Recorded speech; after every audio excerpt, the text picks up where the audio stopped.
Tippy tap tap tap, tippy tap tap tap tap tap, tippy tap. Oh, hello. How are you doing? I'm just sitting here playing the newest game. It's called Online Dominoes. Tippy tap tap tap, tippy tap. And it appears that I'm losing the game of dominoes. Yeah, so look at this. Oh, yeah, the sad old losers trade war is just doing wonders for our economy. UPS to cut 20,000 jobs on likely lower Amazon shipments. Profit beats estimate. That's right. UPS making more money. Profit beats their estimate, but they're going to be getting rid of 20,000 employees. My friends, that's what winning looks like in Trump's America. As I talked about before, again, with the Great Recession and everything else, it's the dominoes falling. Again, back in 2008, right, when Bear Stearns fell, I didn't care less. Poor them. They should have learned how to slot ram if they wanted to be successful. And then the real estate market failed, and the people who supported the real estate market failed, and the people that supported those people failed, and then we failed. It's the dominoes falling, and that's why, right? You can have these disasters occur. You can have horrible policy, but it doesn't affect you yet, right? It's not an immediate thing. And again, I talked about yesterday. What was it? Intel slashed 20,000 or is slashing 20,000 jobs. We've talked about the federal government getting rid of hundreds of thousands of employees as we have 145% tariffs against China, right? The country, for good or for ill, who produces so much of our stuff. And again, as I've been saying, the dominoes are falling. It's going to be bad at the end of the day. It's going to be bad. UPS to cut 20,000 jobs. United Parcel Service, a first quarter profit, beat market estimates, and the parcel delivery giant said it will cut 20,000 jobs to lower costs in an uncertain economy. Right? That's going to be the big thing. That's going to be the big thing in the sad old losers America. Nobody knows what the hell is going on, so nobody can plan worth a damn. And if you're a business person and you can't plan worth a damn, well, the one thing that you can do is fire mother fudders. You know, if I hire people, that adds liability to my balance sheet. That has a whole lot of questions there. I don't know how I feel about that. So I'm just going to fire people. And if you're going to fire people, you might as well not fire one or two people. You might as well fire, tens of thousands at a shot, right? Let's see here. Extensive tariffs by U.S. President Donald Trump have slowed down trade and led companies to reduce costs in anticipation of a demand hit. Again, and think about this too, for you in your job.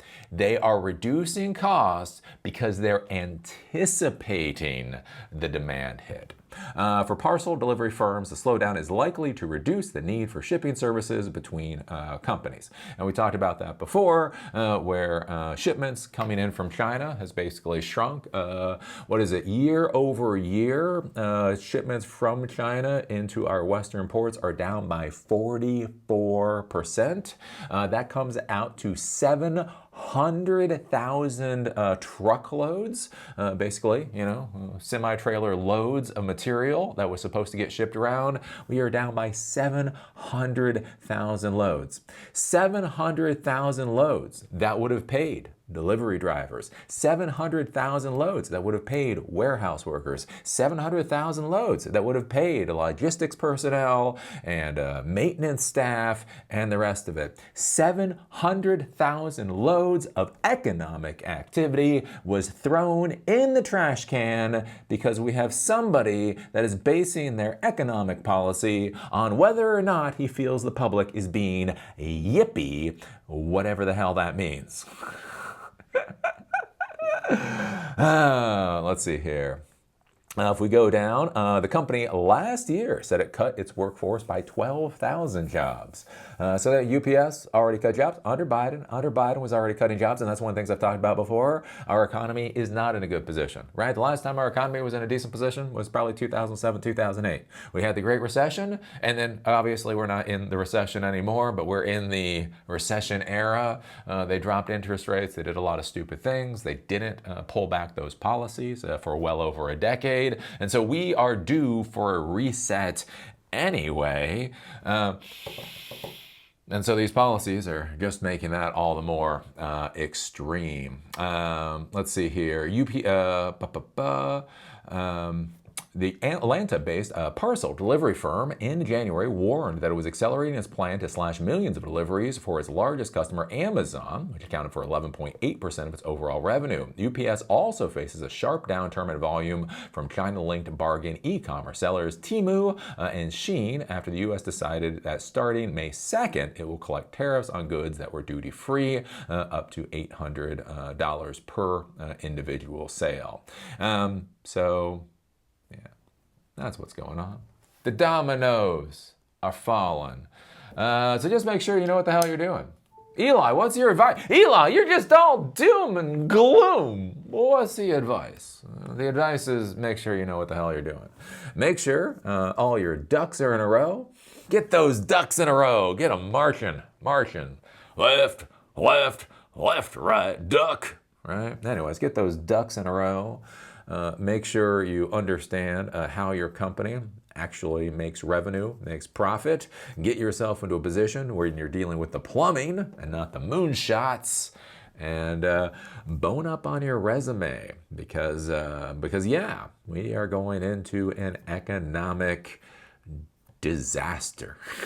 This is going to be a damn disaster. And when I say that, again, there's a lot of people out there, oh, TDS. No, it's not TDS. I actually believe in reindustrializing the United States. That's the funny part about all this. To a degree, I agree with a lot of stuff. I think NATO should have gone away back in 1995. I said that for years. I do believe we need to reindustrialize the United States. I've said that for years. There's a lot of things that we need to do. But this is not how you do it. Do I think we need to decrease the size of the federal government? Yes, right? It's amazing. It's amazing. You know, in this world, in the private sector, everything has become ever more efficient. And yet, in the government, everything has become more bloated and expensive. So yes, should we go in and trim the federal government? Yes. Should we go in and just eliminate entire departments and all of that kind of stuff? Absolutely not. There's a difference between believing in an overall concept and believing in a strategy or how people are actually doing things. So anyways, get your ducks in order. Because again, I talk to, on Mondays, I talk to you folks, again, about jobs and all that kind of stuff. I see it in the real world quite a bit. And I can tell you from the people that I'm talking to, the job market and the economy is getting more screwed up by the day. So just figure out, how do you provide value? What problems do you solve? I mean, really think about this for a second. What is your ROI for the business that pays you money?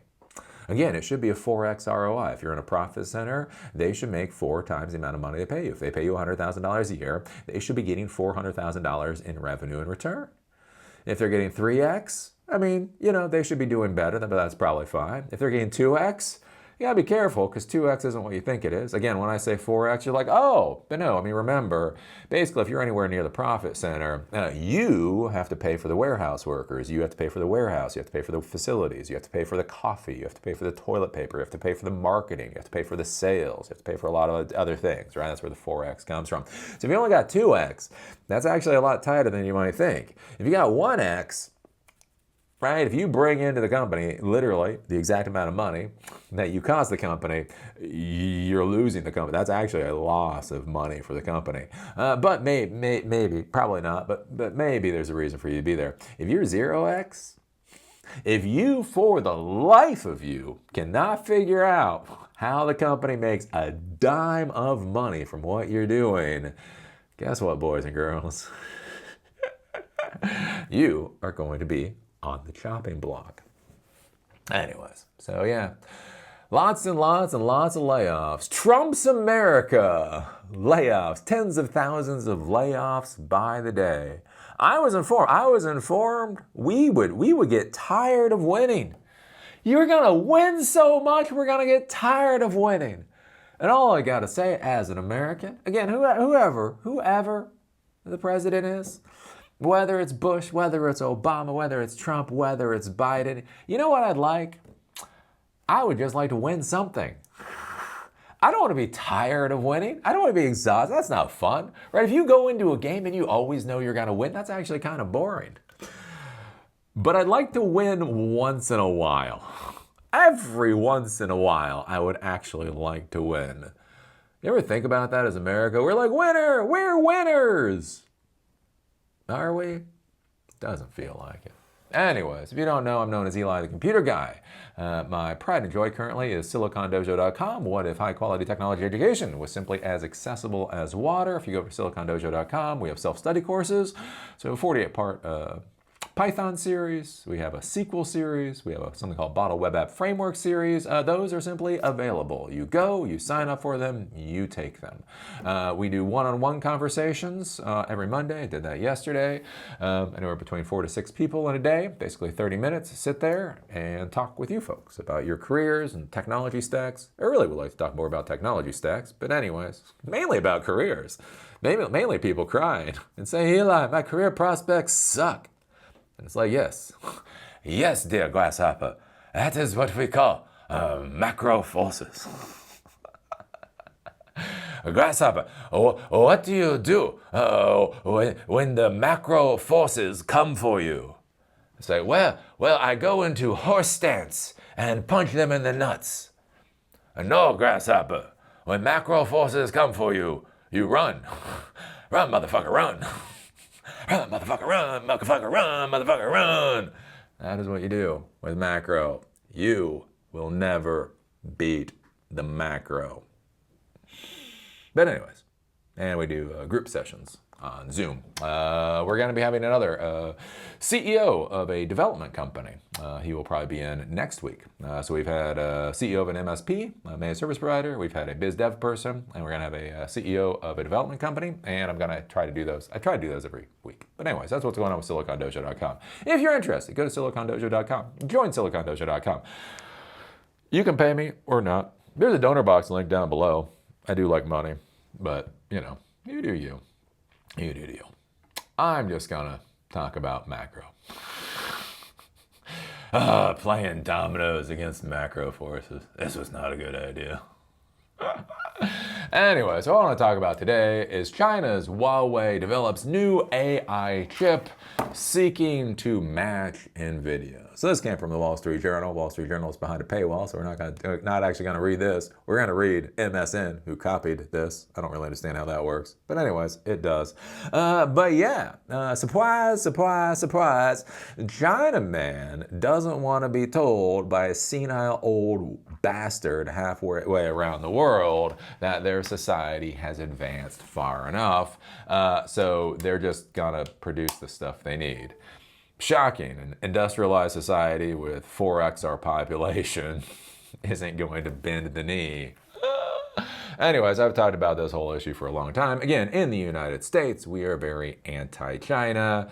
We're weirdly anti-China. Weirdly, like, again, we get so many of our goods from China. We so much crap to China. We're so interconnected with China. And then we just crap on them like all the time for some weird ass reason. Again, we had the Pacific pivot back under the Obama administration, pointing our entire military establishment against China. We had the Trans-Pacific Partnership, literally an economic trade pact that was designed to isolate China. Again, we have the Biden administration came out trying to basically keep China from getting AI GPUs or GPUs that could be used for AI.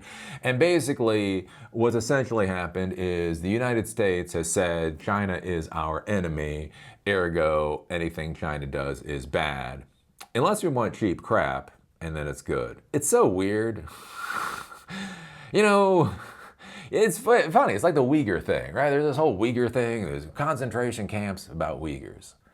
But here's the deal. Here's the deal with the whole Uyghur thing. Is like you never hear about the Uyghur thing unless our government is pissed off about something else.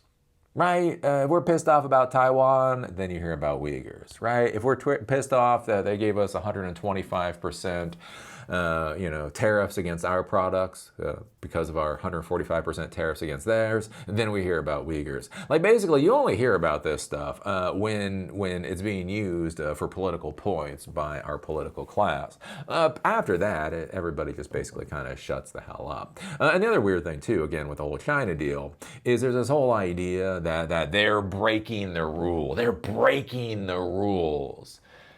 But it's all of our companies and all of our people buying crap from them. Again, Apple went there to produce their goods, right? Apple is a $3 trillion company because of China.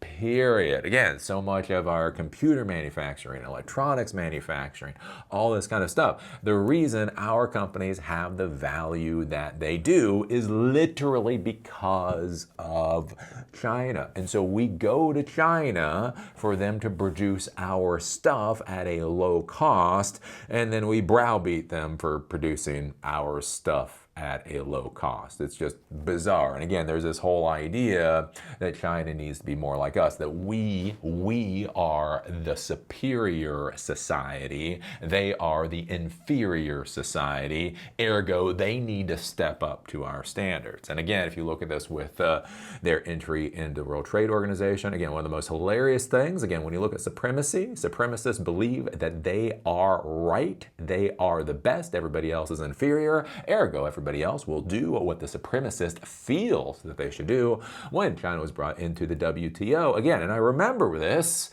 they were pushing this whole idea, well, by bringing them into the WTO, this will westernize them. This will force them to become more westernized.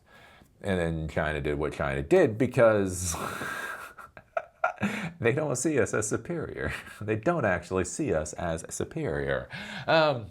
And that's one of the things that's been causing just an absolute mess for a long time. And so what's curious now is there's this whole push for AI. There's the idea, and again, it's a concept that's pushed by the senile, psychotic bastards in Silicon Valley, that AI is as dangerous as nuclear weapons, right? Whoever gets AGI will conquer the world. Which, again, I will remind you folks, is just not how these systems work. Again, if AI is more dangerous than nuclear weapons, my question is why the hell do our nuclear weapons have APIs? If you don't want the AI to hack our nuclear weapons, don't create APIs for our nuclear weapons. How about that, right? But anyways, there's just this insane push. There's this idea that AI is this existential risk. Ergo, if China basically does better than us in AI, de facto, it's an existential risk to the United States. Again, and I'll say this again and again, that is horse crap. That is horse crap being pushed by tech bros, right? The big tech bros know that the technology industry in the United States plateaued a while ago. I would argue it plateaued at least in 2015 and 2016, maybe before that, right? In the tech world, you're either growing or you die, and plateau means you're about to die, right? And so they keep pushing garbage whether or not people actually want it. Again, pushing blockchain, pushing VR, pushing all of these things. You don't know you want it yet, but if we shove it down your throat hard enough, you'll realize you really needed it, right? So the latest thing is AI. Now, I'm not against AI. Again, AI, artificial intelligence, LLMs, and those kinds of things are very useful from a functional standpoint for things called natural language processing. A lot of other things that quote unquote AI does is very useful, but it is not an existential risk to the world or to the United States. But because the tech bros have been able to sell this idea so that they can inflate the value of their piece of crap, unprofitable companies, that has then gone into the government world to make the government officials, right, who don't understand any of this crap, go, oh my God, if we lose control of AI, everything's done. Right? And so basically there's this big push essentially to isolate China from AI. We've militarily isolated them. We've tried to economically isolate them. And now we are doing our damnedest to technologically isolate them. And it's just a bad idea. Again, I'm not here to talk to you folks about morals and ethics. You know how I feel about morals and ethics, right? Remember, Christians thought it was really ethical to whip the hell out of the Africans to bring God to them, right? If they flayed a little bit more flesh off the back of an African slave, maybe they would see the light of Jesus for some reason, right? I don't get into this whole moral or ethical stuff because it changes. It literally changes by the day. One of the points that I try to make out, though, as I explain to you folks, though, is that some of these things just don't work. like if you're gonna be immoral, if you're gonna be unethical, if you're gonna be evil, if you're just gonna be fucking evil, do it properly. At least let it work. Right? So much of this stuff, it just doesn't work. Not only is it immoral, unethical, and evil, it just functionally doesn't accomplish what the hell you think it's going to accomplish. And that's what we're dealing right now with this whole thing of trying to technologically isolate China is the second largest economy in the world. And again, when you go purchase power and parity and you go with a whole bunch of other stuff, they might actually be, at par with us or better. But the fact of the matter is they are in a major industrial powerhouse that gets their power from being an industrial powerhouse. And by God, they are not going to bend the knee to yet another psychotic old man sitting halfway around the world. So if we're trying to isolate them, it only makes sense that they'll give us the middle finger, and then we'll try to produce the things that they are currently not able to produce. One of the big issues too we have with this whole AI thing is we're so scared of AI and we're so scared of China getting AI that we're destroying our economic allies too. So there were restrictions on China, right? There was restrictions on China and the GPUs, Nvidia GPUs, being sold to South America, being sold to Middle East, being sold to Europe, the whole 9 yards, right? Okay, well, we can't sell to China, but we can't sell to all these other places in the world.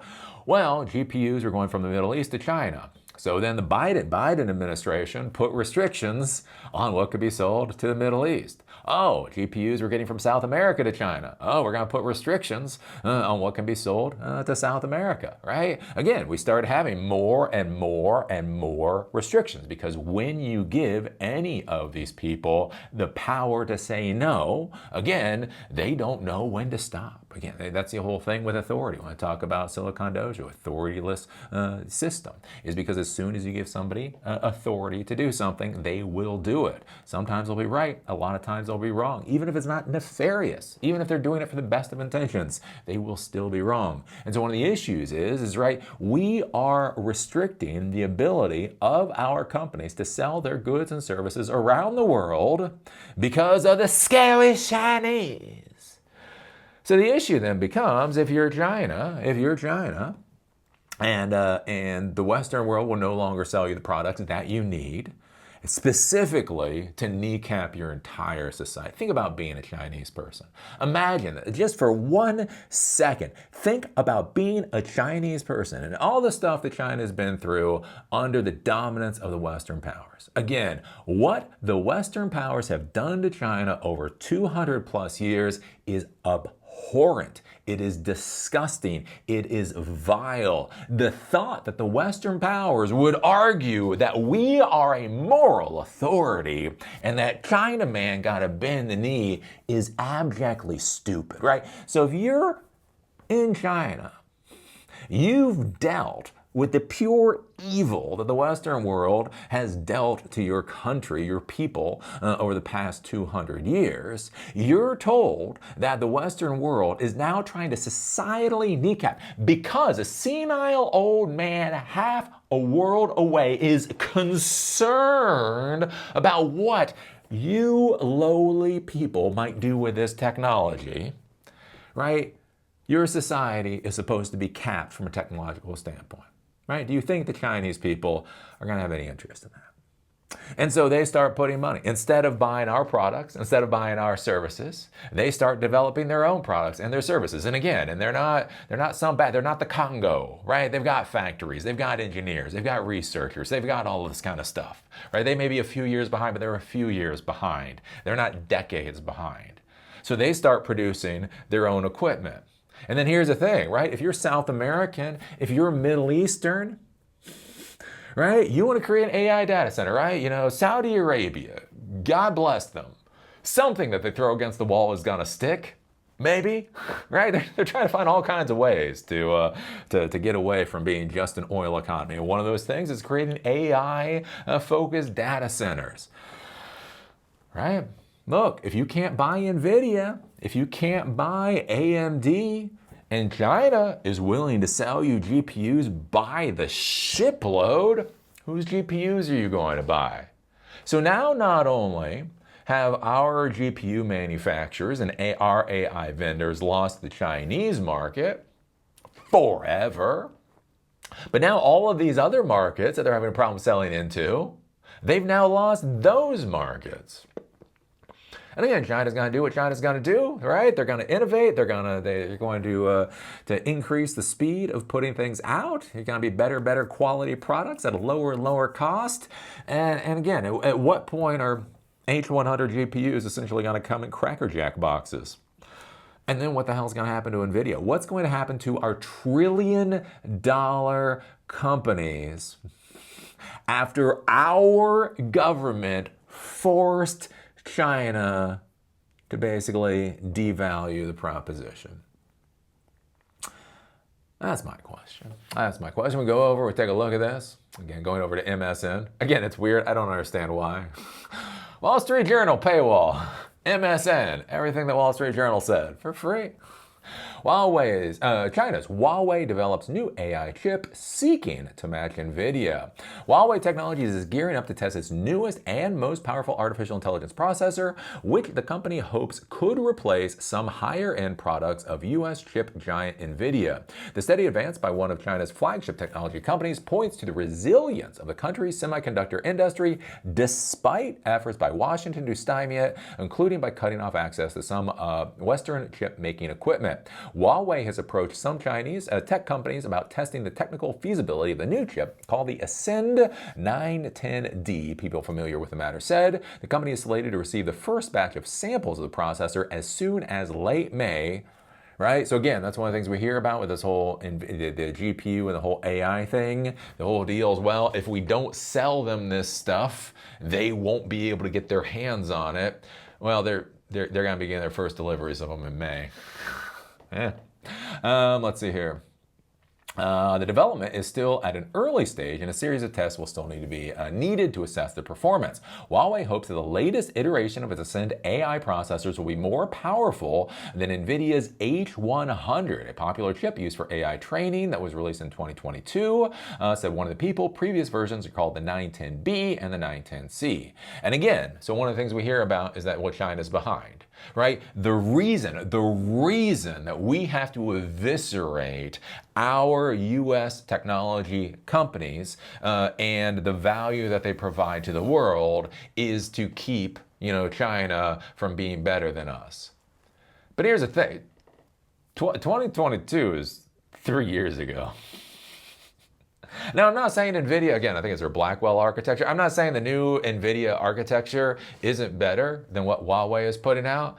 But think about the world of technology, right? If somebody gives you, computers or hardwares from 3 years ago, for a lot of things isn't going to matter. Again, if they give you computer hardware from 1995, you're probably going to have a heart attack. You're going to be like, what's this, right? If they give you computer hardware from 2005, you're like, yeah, right? If they give you computer hardware even from 2015, again, you can probably get the work done that you need to get done, but obviously it's not going to be as good.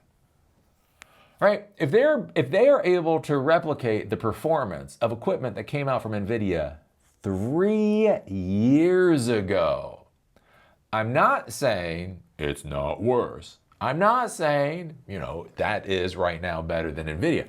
I'm saying is that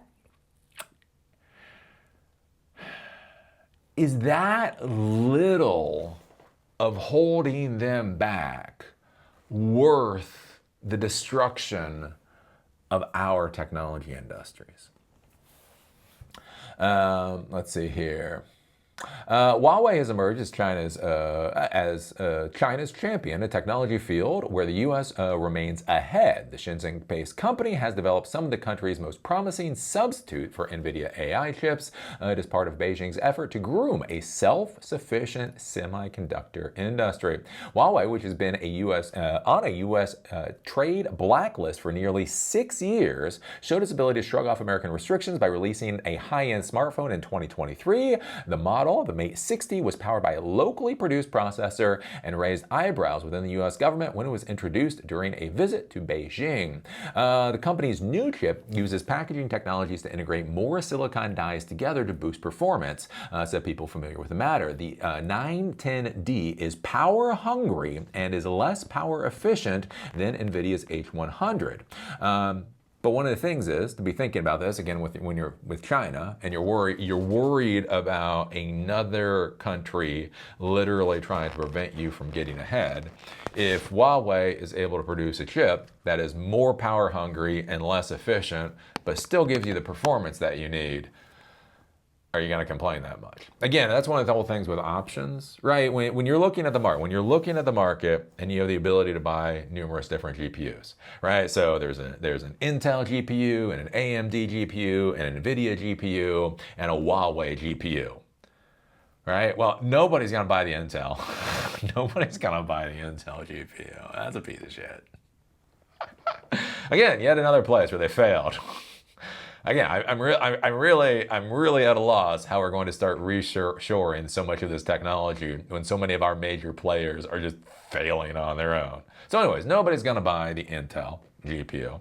Again, AMD GPU or Nvidia, depending on what you're actually trying to accomplish, depending on what your price points are, right? You may go with AMD or you may go with Nvidia. Let's say you want to go Nvidia because it's the best. All right, that's my options. So no to Intel, AMD, or Nvidia, depending on what I'm trying to do. I'd figure that out based off of price points. Right? Again, that's the option. This is a free market. What am I going to buy? Now think about this. If you're in China, or if you're in the Middle East, or if you're in some countries in South America, and it's like, okay, what GPU can I buy? Huawei.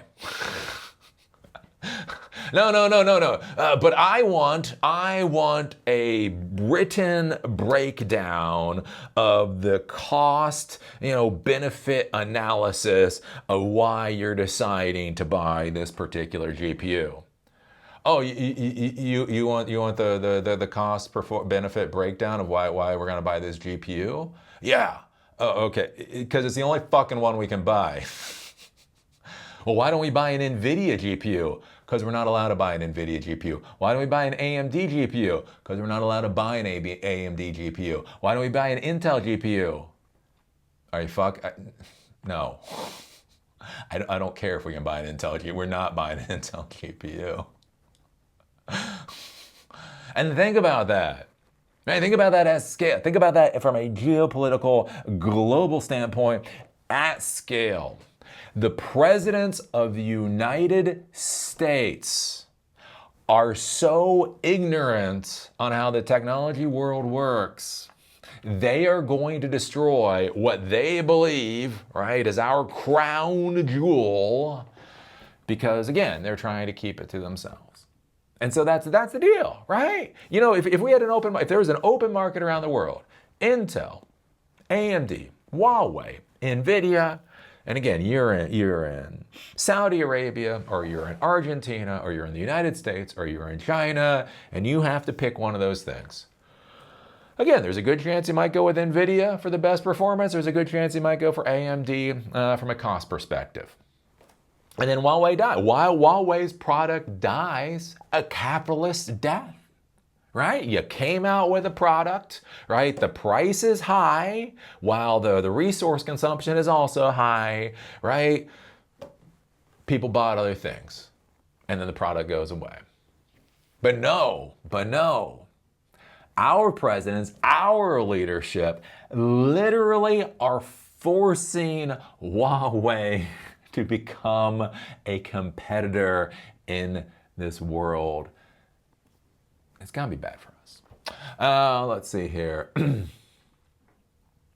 Earlier this month, Washington added Nvidia's H20 chip, the most advanced processor the company could sell in China without a license, to a growing list of semiconductors whose sales are restricted there. Nvidia said it would take a $5.5 billion charge as a result. Right? So Nvidia, our crown jewel company, is losing $5.5 billion because a senile old man halfway around the world from China is trying to basically kneecap them technologically.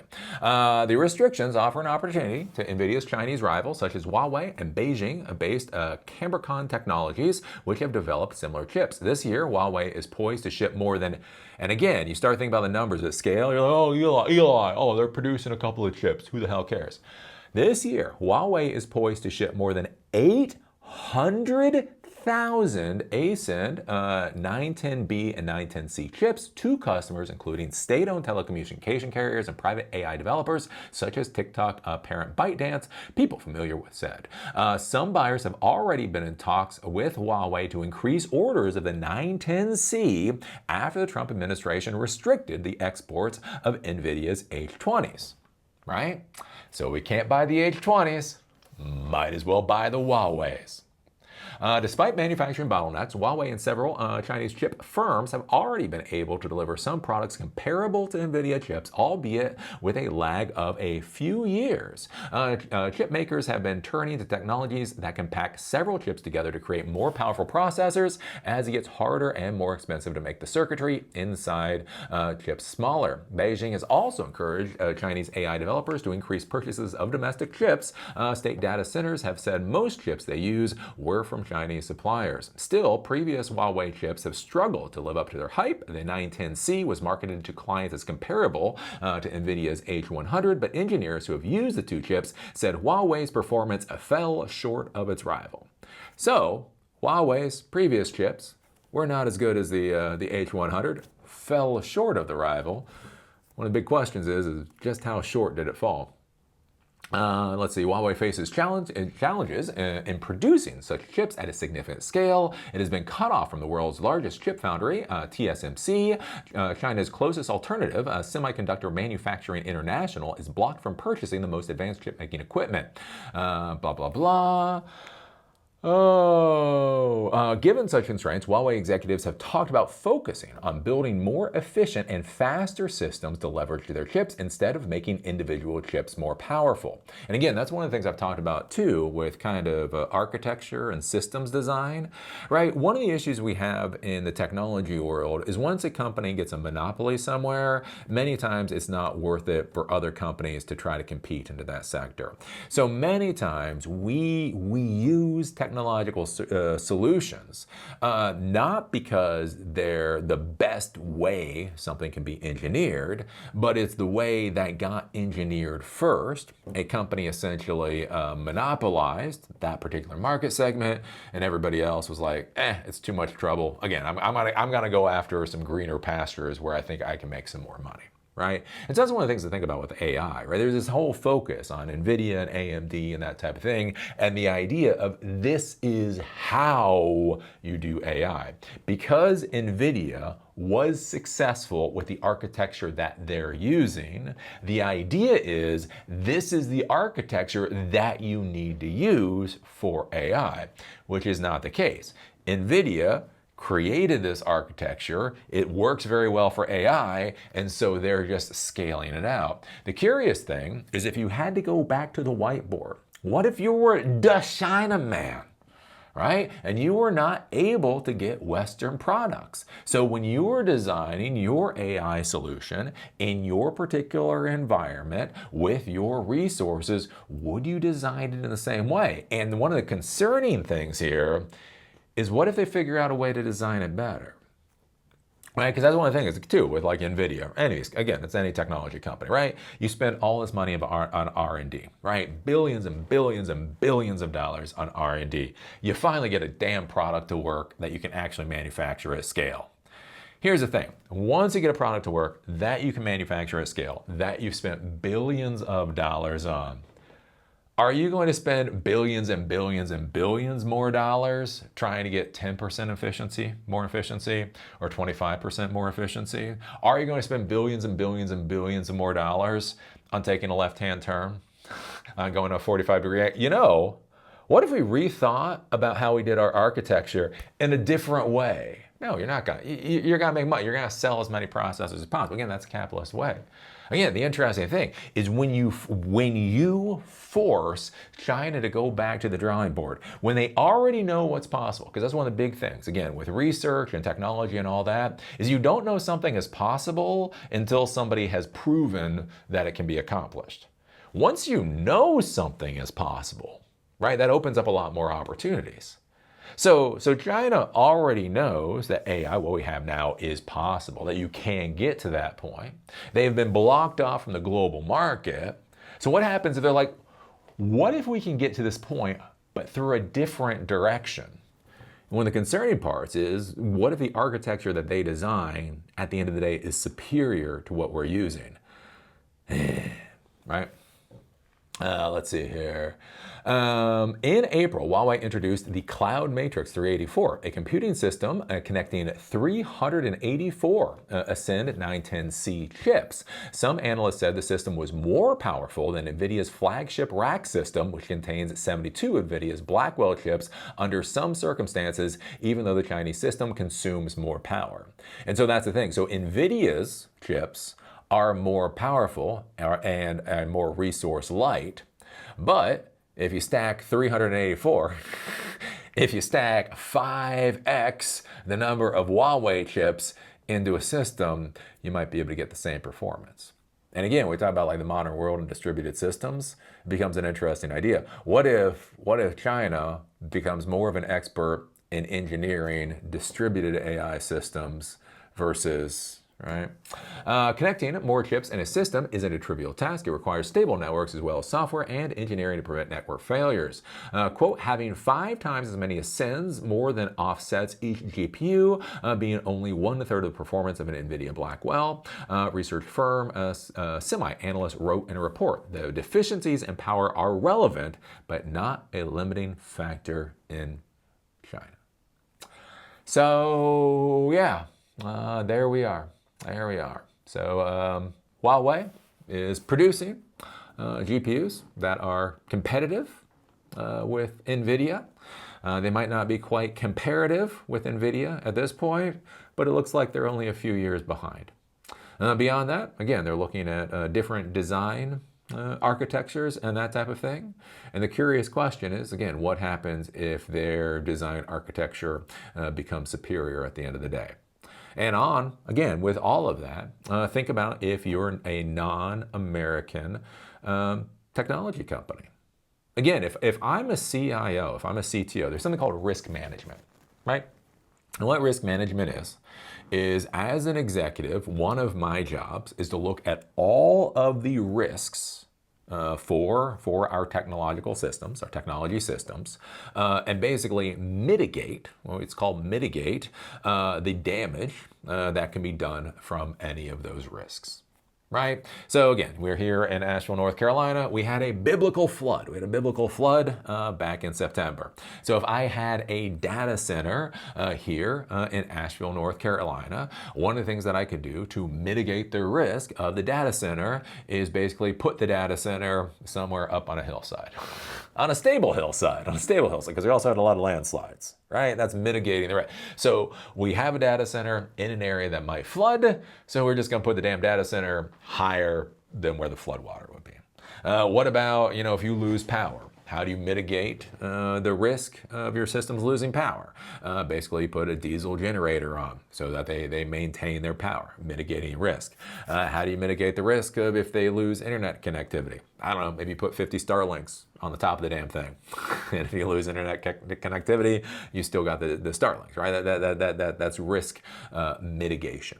Beyond that, there's also things like regulatory risk mitigation. How do I think the government is going to be dealing with certain aspects in the technology world? Again, things like personally identifiable information. Like right now, the laws around personal identifiable information may not be that significant. The legal punishments that I might get hit with are not really that big a deal.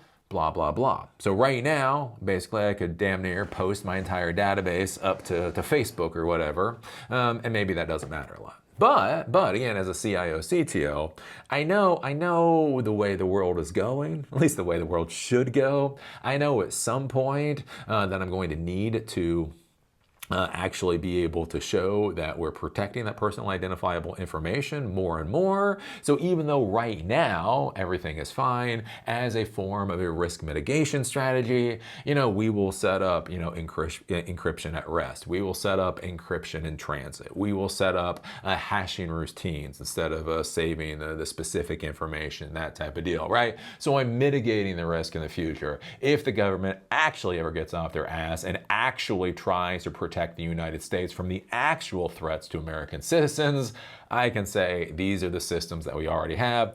Even if for regulatory purposes we do have to step it up a notch, we already have the architecture in place. We just have to add one or two layers to that architecture. We don't have to rebuild the entire damn architecture, right? That's one of the risk mitigation things. So one of the big risk mitigation things to be thinking about, if you're a CIO or a CTO and you're in the Middle East, or you're in Argentina, or you're even in Europe at this point, right? And you think AI is the future, right? AI is the big thing that, that's gonna make your company successful for whatever reason.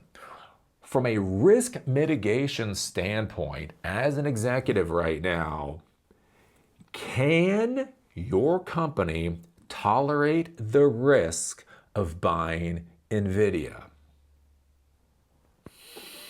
Can your company tolerate the risk of ordering 1,000, 10,000, 100,000 Nvidia GPUs for delivery 6 to 12 months from now, build out the data center for those GPUs to go into, when at any point a senile old loser can get scared about somebody getting yippee, and all of a sudden all of that hardware you were planning on being able to deploy, you are no longer able to gain access to. Again, think about millions and millions and millions of dollars on the table. As I talked about before, I know some of you, you're like, Eli, you're such a snarky, mean old boomer. And I'm not a boomer, fucking not a boomer, but I am mean sometimes, and I am snarky. And the reason is because as a technology professional, when you make decisions, people count on your decisions being right. When you fuck up, it causes a lot of damage for your organization, for your company, for your investors, for the customers that depend on your company, the whole 9 yards, right? So think about this. Think about this if you're in Saudi Arabia right now. You're in Saudi Arabia, you're the CIO, you're the CTO for a major AI data center, right? So you go out there and you can get the Intel processor. For some reason you still want the things. And you can get the server racks, and you can get all this stuff, right? Once this AI data center is fully spun up, you're gonna have a couple of hundred employees in there, because data centers actually don't need a hell of a lot of employees. You have a couple hundred employees in there. But with that AI infrastructure or whatever, you're gonna start selling the services. This is supposed to be a cash cow. So not only is this going to be offering employment to the locals, it's also going to be providing services to the Saudi government, other governments, that type of thing. And it is going to be, it's going to be a shining example of how your country can move past oil. I mean, think about that. Think about all of that riding on your shoulders as a CIO, CTO. And you're sitting there and you have to decide what GPUs you're going to buy.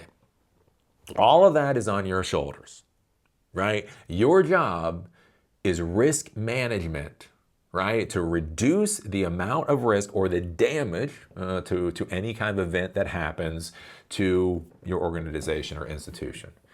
Under a risk management scenario, in the modern world of American idiocy, can you tolerate the risk of basically going with the Nvidia architecture for your systems?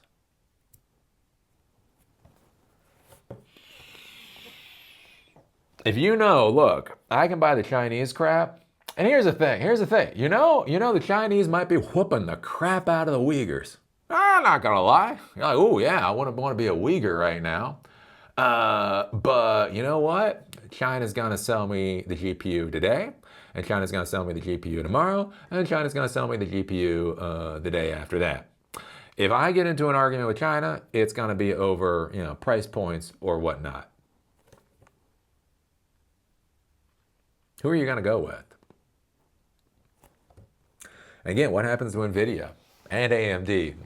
I don't know, let's say Intel still exists 5 years from now, right? So anyways, that's why I'm losing my mind. This is why I'm losing my mind over the abjectly racist policies the United States has towards China, right? Not only are they racist, not only are they horrible and the rest of it, but they're not even working. They're not even working. Not only are they not even working, at the end of the day, it's going to kick us in the ass. But anyways, this is the world we're in. This is the world we're in. So, yep. Our companies are laying people off 10,000 at a time. At the exact same time, China is increasing their technological advantage over the United States.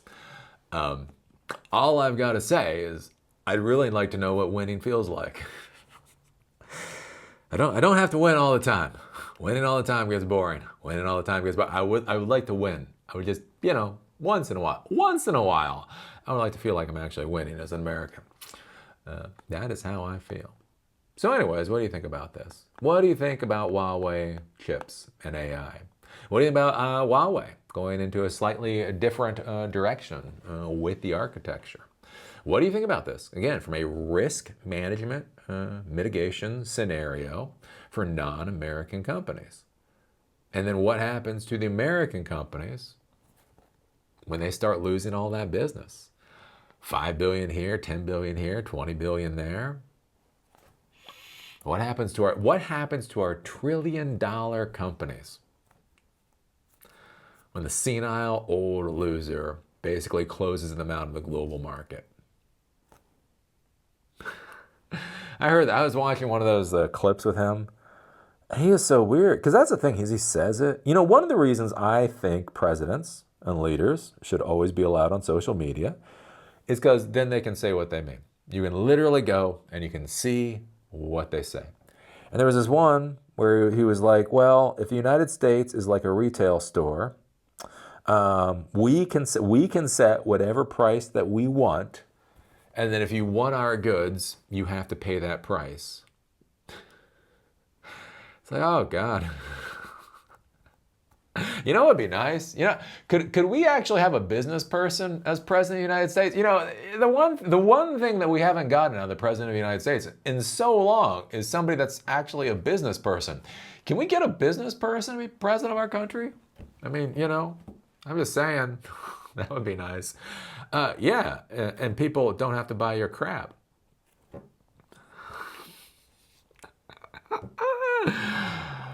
Right, I think about that with Walmart back in the day. So back 25 years ago. So my mother hated Walmart, and my stepmother hated Walmart. Right, Walmart is the evil retail company. Whatever. Anytime I'd see my stepmother, she complained about Walmart. And anytime I saw my mother, she complained about Walmart. And they were complaining about Walmart. Well, here is the funny. I really had no complaints about Walmart. I didn't. And you want to know why? Because I never went to Walmart. It was like Walmart has pretty crappy products, pretty crappy services. and I don't like the whole economic model that they're using. So literally, like for 10 years, the only time I gone to Walmart is I need to get a passport photo. I paid Walmart like $5 to get a passport photo back in like 2001 or something like that. And that was my experience with Walmart. And the funny part, my mother, and weirdly enough, my stepmother, kept complaining about Walmart, and they went to shop in Walmart once a week. I'm like, well, you know what you could do is you could stop shopping at Walmart. And I think there's like this weird idea, like you have to buy. Again, like you have to buy American. And I think the thing, again, in the modern world, I mean, for a lot of things, you don't. And you can start shifting the direction of stuff so that you don't have to going forward. And again, what does that do to us? When does it go from not only we're not competitive from a price performance standpoint, where people just don't want to deal with the American horse crap anymore?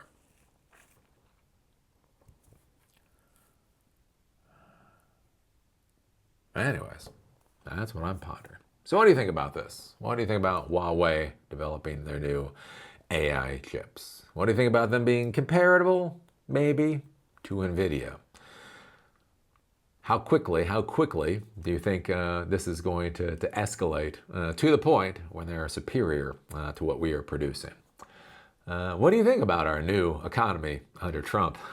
Where every day is a new round of tens of thousands of people being laid off. Are you tired of winning yet? Are you tired of winning? Put your thoughts down below. And with that, I'm gonna go. I'm gonna do some more videos. So working on the Introduction to Programming series, self-study series. So the idea is that will be done this week.